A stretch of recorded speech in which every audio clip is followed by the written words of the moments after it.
ท่านผู้ชมที่เคารพในระยะของการเฉลิมฉลองส่งท้ายปีเก่าต้อนรับปีใหม่อีกหนึ่งหน่วยงานที่เฮ็ดแวกอย่างหนักนอกจากทางหน่วยงานภาครัฐทหารตำรวจรวมไปถึงพนักงานแพทย์หมอแล้วอีกหนึ่งหน่วยงานที่ห้าวหันในการเฮ็ดเวียกในระยะปีใหม่นั่นก็คือหน่วยงานกู้ภัยที่ช่วยเหลือสังคมโดยเฉพาะก็แม่นหน่วยกู้ภัยมูลนิธิจีน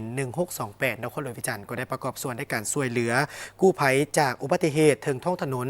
ในเบื้องต้น30กว่ากรณีซึ่งนับตั้งแต่วันที่15วันที่14เมษายน2025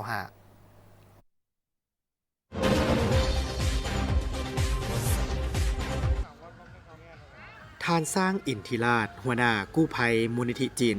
1628นครหลวงพิจันทร์ได้ให้สัมภาษณ์ต่อทีมข่าวโทรภาพแห่งชาติลาวว่า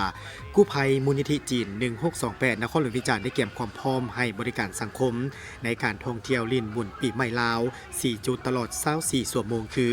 อยู่ศาลเจ้าปู่ย่าหอกลางแคมป์ของเส้นทางดงป่าแลบเส้นทางถนนอาเซียนเต้ซองและเส้นทางดอนแดงกู้ภัยมูลนิธิจีน1628มีรถจำนวน5คันในนั้นมีรถกู้ภัย3คันจำนวนพล52คนได้มีการพัดเปลี่ยนกันเป็น2ชุดหมุนเวียนกันปฏิบัติเวียกงานภายใน7วันในระยะของการลิ้นบุญปีใหม่ลาวกู้ภัยมูลนิธิจีน1628พวกเขาแม่น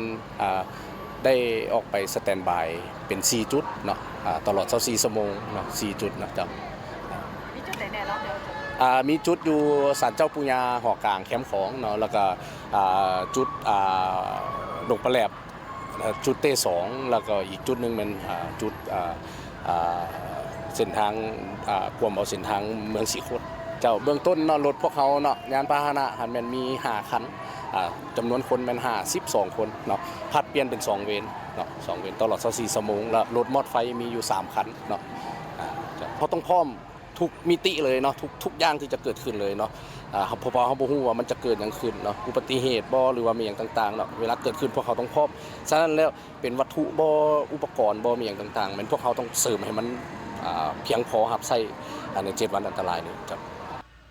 นับตั้งแต่วันที่15วันที่14เมษายน2025ได้มีการเกิดอุบัติเหตุถึงท้องถนนหลายกว่า30กรณีที่ทางมูลนิธิกู้ภัย1628ได้ประกอบส่วนช่วยเหลือกู้ภัยเบื้องต้นก่อนนำส่งไปที่ห้องหมอ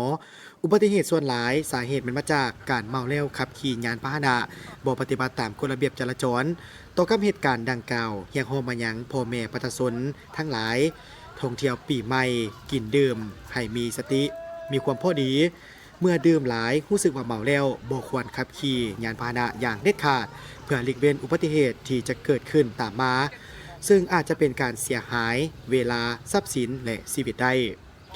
สำหรับการปฏิบัติหน้าที่เวียกงานกู้ภัยของมูลนิธิจีน1628นครหลวงพิจันทร์ในการรับส่งคนเจ็บในระยะนี้สิ่งที่เป็นอุปสรรคกีดขวางแม้นการสัญจรตามท้องถนนเห็นว่าเส้นทางบางเส้นพร้อมสมแปลงจึงให้รถกู้ภัยเข้าถึงยากและมีความสักซ่า